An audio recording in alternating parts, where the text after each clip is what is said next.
নমস্কার, রকমারি রান্নাতে আপনাদের স্বাগত। আজকে আমি তৈরি করেছি ডিম দিয়ে লাউয়ের ডালনা।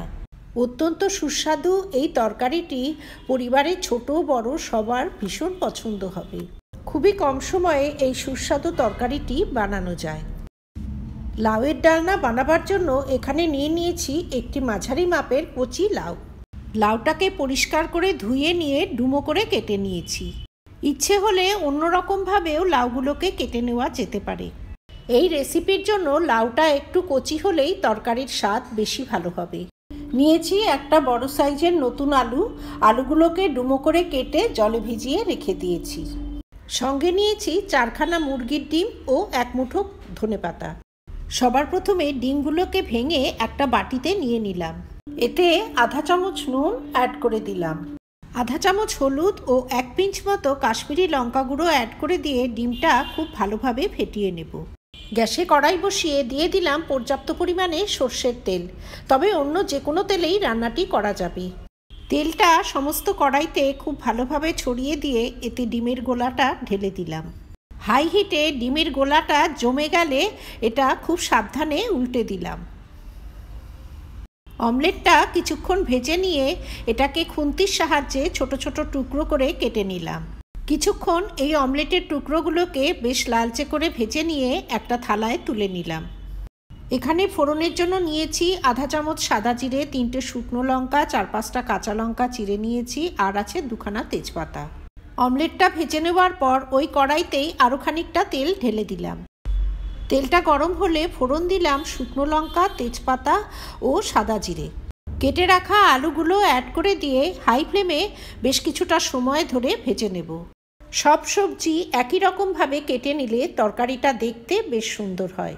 হাই ফ্লেমে আলুগুলোকে বেশ কিছুটা সময় ধরে ভেজে নেওয়ার পর গ্যাসের ফ্লেম স্লো করে দিয়ে ঢাকা দিয়ে আলুটা কিছুক্ষণ সেদ্ধ করে নেব। ঢাকা দিয়ে এভাবে বেশ কিছুটা সময় আলুগুলো ভাপিয়ে নেবার পর আধা চামচ নুন অ্যাড করে দিলাম, আধা চামচ হলুদ দিয়ে দিলাম।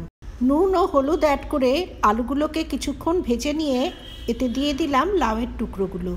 সমস্ত লাউ অ্যাড করে দিয়ে হাই হিটে আলু ও লাউ আরও কিছুটা সময় ধরে ভেজে নেব। লাউগুলোকে এখন দেখতে একটু বেশি মনে হলেও কিছুক্ষণ পর এর থেকে জল বেরিয়ে লাউটা পরিমাণে অনেকটাই কমে আসবে। এবারে ঢাকনা দিয়ে ঢেকে লাউগুলোকে কিছুক্ষণ ভাপিয়ে নেব। লাউটাকে ঢাকা দিয়ে কিছুক্ষণ ভাপিয়ে নেবার পর এতে অ্যাড করে দিলাম আধা চামচ জিরে গুঁড়ো। জিরে গুঁড়োটা দিয়ে কিছুক্ষণ কষিয়ে নিয়ে এতে গ্রেভির জন্য গরম জল অ্যাড করে দিলাম। লাউয়ের তরকারিতে খুব বেশি মশলা ভালো লাগে না, সেজন্য খুব সামান্য মশলাই এই তরকারিটিতে অ্যাড করেছি।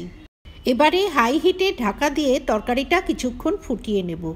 লাউয়ের তরকারিতে খুব বেশি জল অ্যাড করার প্রয়োজন হয় না, কারণ লাউয়ের নিজস্ব জলেই লাউটা অনেকখানি সেদ্ধ হয়ে যায়। একটা লাউয়ের টুকরো চামচের সাহায্যে কেটে দেখে নিলাম লাউটা খুব সুন্দর সুসিদ্ধ হয়ে গেছে। আধা চামচ কাশ্মীরি লঙ্কা গুঁড়ো অ্যাড করে দিলাম, এতে তরকারির কালারটা বেশ সুন্দর হবে। তবে কাশ্মীরি লঙ্কা গুঁড়ো পছন্দ না করলে না দিলেও চলবে। এরপরে অ্যাড করে দিলাম ভেজে রাখা ডিমের টুকরোগুলো। ডিমের টুকরোগুলো গ্রেভিতে ভালোভাবে মিশিয়ে দিয়ে কয়েকটা চেরা কাঁচা লঙ্কা অ্যাড করে দিলাম। এইভাবে শেষের দিকে কাঁচা লঙ্কা অ্যাড করায় তরকারিতে কাঁচা লঙ্কার একটা সুন্দর ফ্লেভার হবে।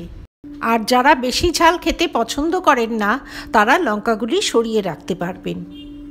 সবশেষে খানিকটা ফ্রেশ ধনেপাতা কুচি অ্যাড করে দিয়ে গ্যাসের নবটা বন্ধ করে দিলাম। তৈরি হয়ে গেল ডিম দিয়ে লাউয়ের ডালনা। সুস্বাদু এই তরকারিটি গরম ভাত অথবা রুটি পরোটা সব কিছুর সঙ্গেই খেতে দারুণ লাগবে। আমার এই রেসিপি যদি ভালো লাগে তবে ভিডিওটিতে লাইক করবেন, শেয়ার করবেন। ভবিষ্যতে আরও রেসিপির জন্য আমার চ্যানেলটি সাবস্ক্রাইব করার অনুরোধ রইল।